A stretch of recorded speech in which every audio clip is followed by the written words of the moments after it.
নমস্কাৰ আপোনালোক সকলোকে ডিজি নিউজ আসাম চেনেলটোলৈ স্বাগতম জনাইছোঁ। চৰকাৰী ডাক্তৰসকলৰ বাবে এতিয়া ডাঙৰ এটা নিয়ম আহিছে। চৰকাৰী হস্পিটেলৰ বাবে আহি গ'ল ডাঙৰ নিয়ম।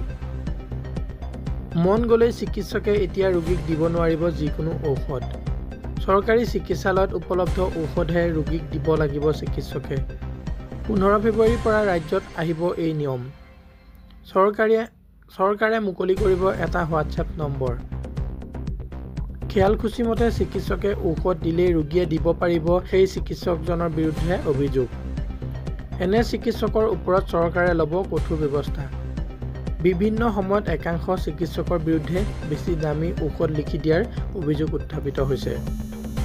এই ব্যৱস্থা বন্ধ কৰাৰ বাবেই কঠোৰ সিদ্ধান্ত লৈছে চৰকাৰে। চৰকাৰী হাস্পতালৰ বাবে আহি গ'ল ডাঙৰ নিয়ম। মন গ'লেই চিকিৎসকসকলে এতিয়া ৰোগীক দিব নোৱাৰিব যিকোনো ধৰণৰ ঔষধ। চৰকাৰী চিকিৎসালয়ত উপলব্ধ ঔষধহে ৰোগীক দিব লাগিব চিকিৎসকে।